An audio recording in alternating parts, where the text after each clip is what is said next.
Welcome to the Parker Avery Group's Talk Retail to Me podcast and video series. In each episode, our consulting professionals cover key retail and CPG topics and offer pragmatic insights that will add value to your operations and initiatives. Good afternoon, everybody. This is Tricia Gustin with the Parker Avery Group, and we are restarting our Talk Retail to Me podcast. We've had a little bit of a hiatus over the past couple months because we've been actually quite busy with client work. So on that note, we wanted to start talking about some of the projects that the Parker Avery Group team members work on. And we figured we'd start with one fresh off the presses, and that is a store operations project. And I have with me today Senior Director Carrie Habel, along with Senior Manager Dustin Wright. And we're going to dive into this project that they just rolled off of. So before we get jumping into the project itself, I'd like to do some introductions. So Carrie, if you want to start, just introduce yourself. Sure. I'm Carrie Habel, and I have been with Parker Avery for about 4 years, I think it's been now, and have had a long career in retail, about 25 years. Worked with companies like L Brands, Charming Charlie, Estee Lauder are some of kind of my highlights in my career, and happy to be here today. And this is Dustin's first podcast, so we got to do a little hazing. Well, yeah, I feel like getting hazed. Yeah. Well, I'm Dustin Wright. I have been with Parker Avery 6 whole months, but this project was actually my first. I started as an independent last year in September and have worked my entire career in retail, whether it was distribution or store operations. It seems like, 2004 was yesterday, but graduated in 2004 and have been doing it ever since. Great. Thank you. And welcome to the firm. Only 6 months, but it feels like a lot longer in a good way. Dustin and I and Carrie actually had the opportunity to work on another project, store ops projects that we'll talk about on another podcast together. And that was a lot of fun. It was really intense, but really quite a lot of fun. But let's get back to this current project. Tell me a little bit about the client and the specific challenges that they wanted us to help them solve.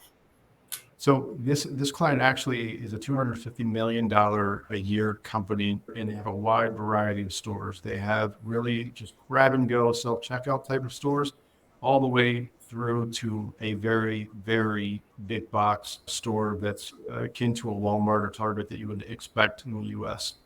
And over the years, they've just kind of let a lot of their processes stay in place, and they haven't really challenged the status quo. We started in phase 1 of the project last year, analyzing the business, looking at comparing them and benchmarking them to some of the best practices in retail and developing a strategic roadmap. And that actually turned into a second phase of work where Carrie and I jumped in to a couple of their biggest stores and helped them transform how they operate. I can kind of expand on that a little bit. So my role at Parker Avery is typically I do some store process and store operations work, but also OCM. So I'll share a little bit about kind of the methodology that we used in this project, if that's all right. And one of the things I will give all the credit to Dustin because this was kind of new, but we actually took a train the trainer type of an approach, and different than your traditional train the trainer. We kind of turned it upside down on its head. And what we did is we visited stores for, I don't know, Dustin, maybe like probably 3 weeks, maybe 4 weeks, and went into their stores and really asked their store operations teams, their leaders and their receiving team and their back office folks to train us. And that way it was part of our discovery process, which I wasn't sure, to be honest, how that was going to work initially, but it really worked very, very well because what happened during that time frame is we were really able to uncover, what are their current processes? Why are they doing them? And usually the answer was, we don't know.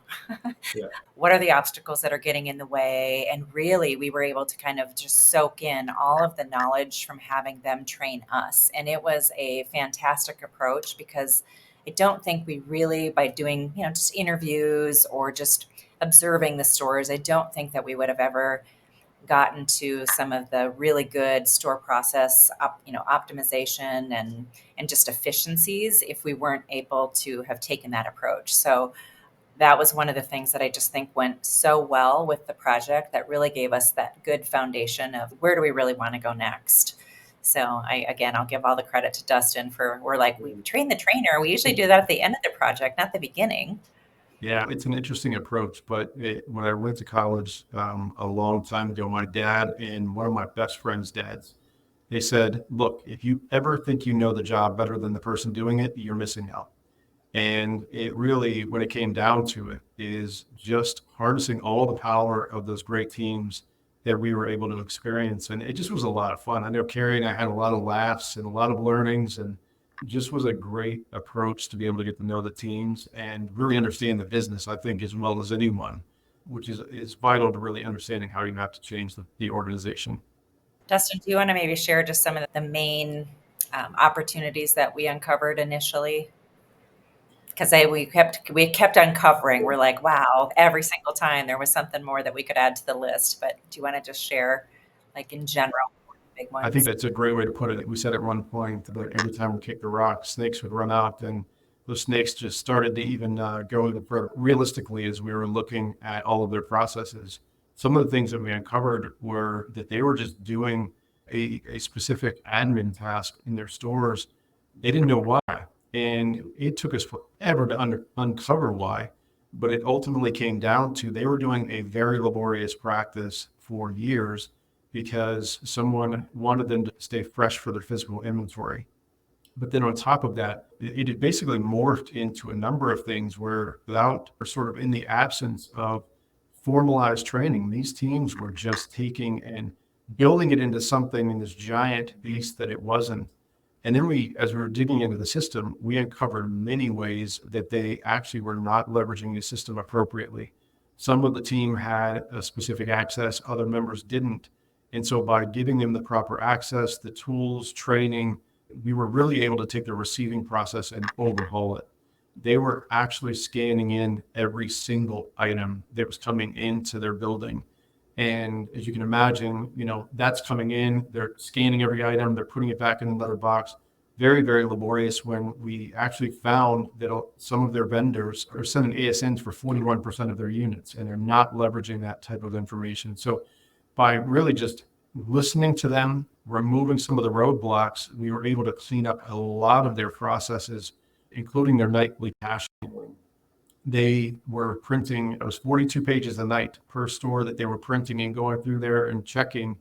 And we found out that LP has this very, very robust monitoring system that will send alerts if they think anything fraudulent's going on. So this sort of pencil whipping was something that was taking a ton of time of their teams every night and just could be completely eliminated. So we found several things along the way that could just simply be really eliminated. So I would also add one of our asks from the client was to actually update and create if necessary. But I think one of the things that we learned throughout this is, and it was really no surprise to me, but I think it was a surprise possibly to the client that guess what? Stores don't use SOPs.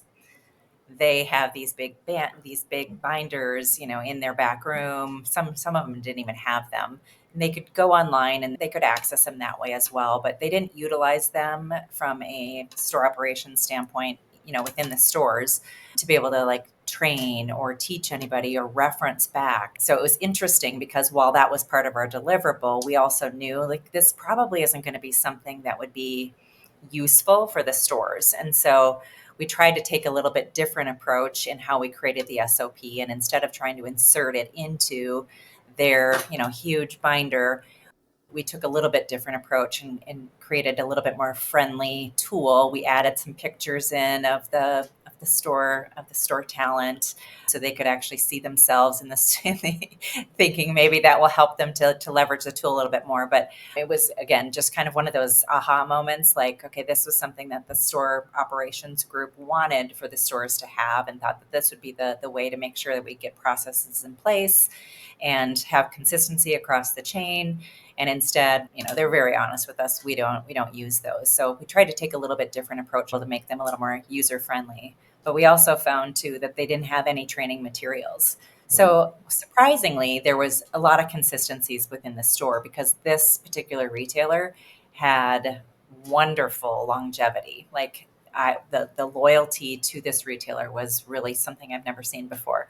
There were people there that had been doing things for a long time, but had kind of passed along the tribal knowledge, if you will, on their own. So there was some consistency, but they were overcomplicating a lot of the processes. So without having, training materials, specifically to help guide them, they were just training what they knew and what they were once told. And so there was a really big gap. So we wanted to create some training materials that would be really embraced and leveraged, not just for implementing the project, but also for onboarding and things like that go forward. Carrie, you mentioned the loyalty to the brand. I've got to give a shout out to that team. And just the coolest team I think we ever could have worked with, and just a lot of fun. We not only did really good work together, but I think we made friends for a lifetime. And I think that's pretty important in these projects, is really doing great work, but ultimately having something that is amazing in the end, and friendships that will last a long time. So shout out to that group, because they were just amazing. Yes, definitely. I would agree. Yeah, and I think, Carrie, to that point, like the tribal knowledge, there were aspects that were being trained by different people in different stores. But even when we were doing the train the trainer, part of the fun thing to watch was just to have somebody bring up an idea that they do all the time and think of it as normal, and that they pass off to everybody they train, and everybody's like, wait, I didn't know we could do that. And it was just, without, in the absence of formal documentation, or not even just in the absence of documentation, but in the absence of really good documentation, a lot of that stuff is left out, and people are left to decide on their own what to do, how to do it. And so they may have 6 of the 50 best practices, which is good, but start to train them on the 50. And that's where these teams just really get along and move much faster. And they put a lot of things in place to really preserve inventory. They had the lowest shrink I've ever seen, ever. But it was at a major, major cost. And so peeling back some of that to really help them become more efficient while maintaining that high level of inventory accuracy was key. The only way we got there was working with everybody in that store and understanding what the different tips and tricks that they had. And we focused a lot on backroom organization, the overall receiving process, maximizing the systems. We did some of the back office process improvements as well. That wasn't as big of a focus, but there were some good quick wins there as well. But I would say, like, the key, and at least for me, and you just kind of said it too, Dustin, was just being able to really collaborate with those teams. Because if we would have gone in there and we would have just, observed, we probably could have given them some best practices, or, we could have uncovered like the big opportunity in ASN receiving. But what was so great about this project is they were with us along the way, the entire way. So they not only trained us, but we worked with them, with the store team specifically, on a weekly basis, talking about, okay, here's how we want to change the process. What are your thoughts? Provide us your feedback. They were a little hesitant at the beginning, but at the end, they weren't holding anything back. It was such a good group of people, but I think that was key. And it's a project. I mean, I've been on so many different projects over the years, but this one really felt the most collaborative that I would say that we've ever done in the past. And there were obstacles that, certainly got in our way as well. But I would say, one of the keys to the success absolutely was the collaboration with the team, because once they got to a place of implementing it, it's their program. Like even training, it's like when we were building the training stuff, it's their voice. It's like what they shared with us. It's their pictures. It's their best practices. We added a lot into the training, and then we watched them actually deliver the training. So we did an official train the trainer. And then at the end of the project, kind of came full circle. And then they trained out the new processes to their teams. And it was for sure a proud moment. That to me was like, I got teary eyed, because we were just so proud of the teams and how they delivered the training. And it was their program. It wasn't our program. It was theirs. It was pretty exciting. Dustin, you would probably agree that was one of the keys to success, was just the intense collaboration of the team. It was, but you're right on the fact that it was just a proud moment. I know you and I watched those teams deliver the training. We were texting back and forth. We were there to support, clearly, as they were, the full-on trainers training their large store teams. But I've never seen a more engaged team in my life that was excited to learn and excited to really share best practices, but it was because it was their idea in that collaborative nature. I mean, we went into their stock rooms initially and there was stuff everywhere, and they're still working through some of that with the inventory and everything. But ultimately, the challenge was there was no signage. There was nothing in their stock rooms. There was not a place for everything. And, they have a certain department that is a high percentage of their sales. And that product was just all over the place. So we were able to work with the teams and start to establish the back row to mimic their planogram on the floor so that when the team went back there, they were able to find things quickly. And, we were able to identify once they get everything in place and were able to, expand some of their ASNs, we were able to find around $2 million of labor savings that they can reallocate back to the customer and drive sales. But the stockroom organization is above and beyond that. I mean, the teams are starting to report they can find stuff for the first time in forever. I mean, Carrie, do you remember the day we were in the store and they were trying to find that one case in all of those pallets? I mean, they were pulling every single pallet down and unstacking it to find one case of one item because the customer wanted it. And that's gone away. They know where it is and where things are right now. I asked them during our training, I went in the stock room and I said, hey, do you want to go back to the way that you used to do things? He goes, oh no, oh no. And it just was this emphatic, excited, like, I absolutely do not want to go back to the way it was. So, it's just really rewarding to see that, but we could not have put that system in place without just listening, asking the right questions. But that team, clearly, they came up with the process with, our support, but it's something that they'll be able to sustain long-term and know where they are and drive sales, give back to the customer, just so many benefits of this project. Tricia, I don't know if you heard, but the 2 million is what Dustin said in labor savings. That was just one process. That was just one receiving process that we were able to, uncover. This is the savings that you're going to get by doing just one thing differently, which is the ASN receiving. Yeah. The client is actually going to take that labor savings and they're not taking it away, but instead they're going to shift that to customer facing activities. And, I think there's a lot of stores out there that, when you think about no matter what the size is, if there's no organization in the back room, because we did a whole, backroom mapping exercise, and they mapped out, where things were going to go. And there's so many retailers out there that don't do that, or they think that the store is too small. And there's so much opportunity just in that activity alone to be able to, save time. Obviously, you're not going to have as many missed sales because you're able to easily, get the product from the back room to the sales floor. But I mean, that was like a key activity that I just wanted to underscore. Yeah, absolutely. What about roadblocks? Did you encounter any challenges or roadblocks? I mean, I know the collaboration was amazing, and the train the trainer, the sort of flip side approach that you took was really innovative and worked out so well. In fact, we took that same approach with the project I was on. But what about challenges that you may have encountered? I would say with this particular project, I think typically anyone might think this is a siloed project. Store operations is separate, stores are separate. I think the biggest obstacle that we faced was the collaboration of the cross-functional partners. And not to say that they were, resistant or anything like that, but we just continuously found that, okay, well, this is happening in the store because something maybe not so efficient was happening in the home office.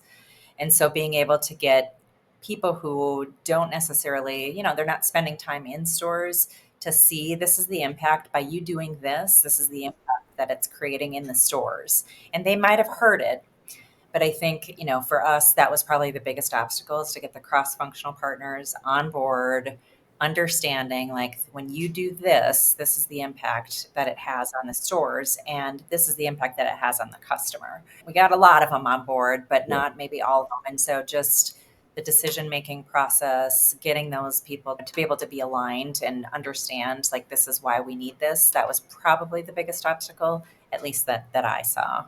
Dustin, did you have additional? I agree with you wholeheartedly. And the teams really, they were great. I mean, they were great to work with, but it's really that, overall understanding of the organization and trying to get everyone to see, changing one process here will impact over 60 stores. And it's like, here's the benefit. But, there's a lot of change involved. And Carrie and I worked together actually in the past at Charlie and had done a similar project where we established backroom standards. And it was just completely jaw-dropping to go in every single store and have them all look the same, like the same basic layout and everything.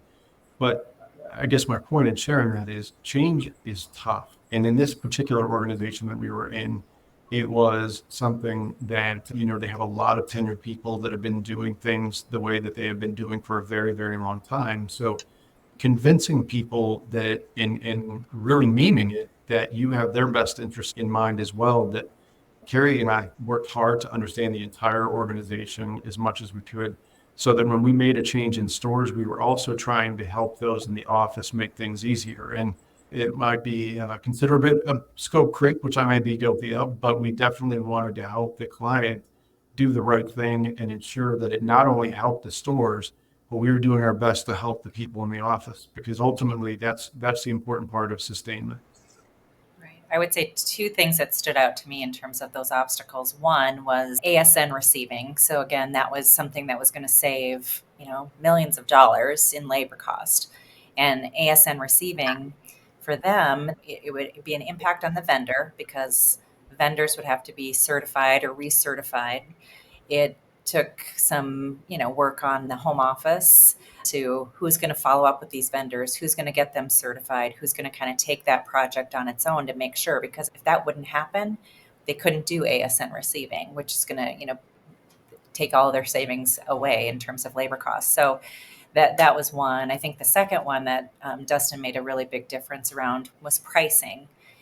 There was an established price change calendar, but it wasn't really being leveraged consistently by, all the different buyers. So the stores were being bombarded regularly with price changes, and they would have to go and basically do a hand scan of every item in a department, because however the item was set up wasn't really clear. So they didn't know what that price change really was, like what was that item. And so Dustin actually created a calendar for them, got everybody on the same page, worked with the buying teams to be able to align, like we've got this calendar, we've got to make sure that we go in and we are all consistent with executing it as it's designed. So that was just starting as we were leaving, but it was a huge win for the stores, because it was going to take a significant amount of, of their time and effort to really be able to get back to customer facing activities once we got that. So those were two things that come to mind for me. We were in Virginia and we're looking at the report for the price changes, and it was 25,000 rows that were in the report that the team was trying to filter through. So they just ended up scanning everything. And so we worked with their IT department, and one individual really helped us get a report that was, I think it was 60 to 100 lines, depending on the price change, that I'll also put it up by the parent SKU. So instead of having 5 sizes, it would have, just one line for it. So it was really, you were able to condense that report down for the price changes significantly, so that the teams could get out there, find what they needed, and get back to what they were doing. So it was a really, really big change to see as an organization for this thing to go from 25,000 lines, not used at all, to less than 100. It was a pretty big transformation at a very, very low cost. We did not spend any money on that other than a little bit of report development. So, a cheap and cheerful way of making efficiencies in the process. It's interesting because the project that the three of us were on, there's several common themes. The price changes, the things that corporate do that impact the stores that they're not really kind of thinking down the line about, and the lack of training and sort of the ad hoc training and the travel knowledge that's spread throughout the organization. Those were very common themes in the other project too. So I wonder how many other retailers may have the same problems. Having come from more of the corporate world prior to this, I oversaw about 1,000 stores between the U.S. and Canada. And one of our struggles was you have retailers that are constantly trying to cut or optimize the staff. And so you had the same team that's trying to keep the lights on and do the operations, try and do projects or come up with ways and means to be more productive. And a lot of times that's too much. A lot of retailers are asking or saying, I can't afford a consultant, but I think unfortunately, that is probably the first thing they need is somebody to come in and help evaluate their processes and understand where they have gaps, build that strategic roadmap and help them kind of along that journey, because it is a lot of work that goes into it. And, you're trying to stack it on somebody who's already 50 to 60 hour a week and expecting them to do a great job. It's really asking too much. And I think many retailers that I've been talking to even recently are sharing that they have the same experience. And so overwhelmed teams not delivering on projects fully is really a sign that it's probably time for a little bit of a health checkup. We go to the doctor every year. How often do you really have in the business evaluated and make sure that you're in good health? Absolutely. So I heard something about an amazing rating on field training. Can you reveal? Sure. I will reveal. So we did a survey after the training. So we did a train the trainer first for all of the trainers. And then it was the same group that had been with us throughout the entire process. And then they delivered the actual training. So we did a 2-part survey. One was for the trainers and the other was for the end users or the merchandising teams. We had really good ratings. We had a lot of really positive comments on the overall training because it was very engaging. They liked the materials. They certainly appreciated the new processes. And I think what was the key to the training was just the enthusiasm from the trainers. And again, because they were along for the entire journey, I think they really felt empowered. It was like, this is our program. We might have the speaker's notes and the PowerPoint or whatever, but for us, this is our training. I guess, Dustin, you had said something around, 4.6 was the overall rating, which is unheard of, apparently, in retail. I wasn't aware of that. But yeah, we were really proud and more than anything to see the comments from the team. Carrie selling herself short of this train was really engaging. There was a Jeopardy game at the end that just was really fun. And I mean, they were really fighting to get to that buzzer and download the buzzer. It just was really fun and engaging. And I know there's a lot of retailers out there that are going to look at this video and go, how do I get a 4.6 out of 5 rating on my training? Because most of the time you roll it out and you don't get high compliance on the surveys, you don't get great ratings. And we had almost 100% compliance and great ratings. So it was really cool to see it all come together at the end of the day. That's amazing. That's awesome. We've seen many of the common themes in at least 2 Parker Avery clients, and there's many, many more retailers very likely struggling with store operations challenge, backroom challenges, and the like. What advice would you give them? Well, first, I would say get into the stores and observe the process. Do what we did. Have the stores teach you what they do, because you'll quickly uncover what are the wins, what are the best practices, where are the areas to improve, and you'll clearly be able to identify what are the obstacles that are getting in their way. So that would be my advice. The second part of that would be then call us, because we can actually help you do the work. So that would be my second piece. Dustin, how about you? I think getting in the stores is really important, but it's also listening to the teams, talking to them, asking them, setting the stage for openness. I think, at first, Carrie said it earlier, that the teams were a little bit reluctant to share with us, but once they opened up, it was just a floodgate of all of these ideas and challenges. And that's where the big starting point is fix those pain points or the darn it's. What are those things that people are saying darn it about over and over again? Those are the things you need to fix, because retail is tough. We're cutting payroll hours. We're asking for more, and complications that just didn't exist 5-10 years ago. They're now commonplace. And payroll, by the way, is much less than it was. So get into your stores, listen, and make their lives easier. And really, if you don't have time, call us, because we'll make time to help you. Tricia, can I hijack the podcast for just a second? Yes. So since this is Dustin's first podcast, we're going to play a little this or that. Oh, God. Okay. All right. So, Dustin, I'm going to ask you like 5 or 6 questions. You just have to quickly give us your answer. So, would you rather write an SOP or craft a training deck? Oh, write an SOP. Come on.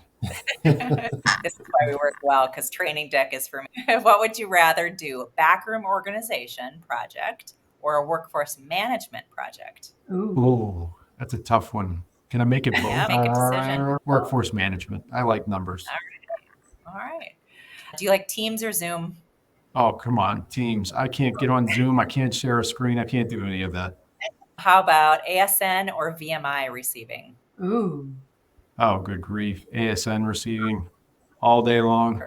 What do you think is the biggest cost savings that was found between pricing, offsites, receiving, or backroom organization? What was the biggest cost savings? It was receiving, but the others are fairly close. So I think there's a ton. All right. And the last question, bourbon or whiskey? Bourbon. I knew that answer. All right. Thank you for playing. Thank you. That's awesome. We need to include that in all our podcasts. I love it. Fantastic. Does that mean I get a bottle of bourbon now? Yeah. There you go, for finishing the project and saving a lot of money.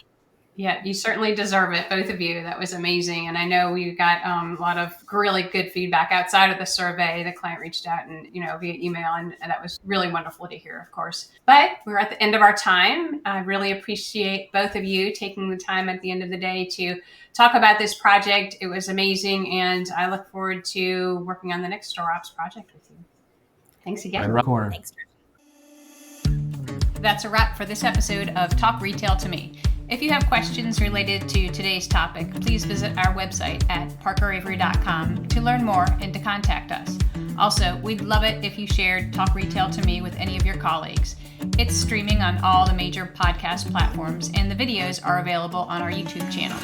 For more Parker Avery industry expertise and advice, be sure to follow us on LinkedIn and Twitter.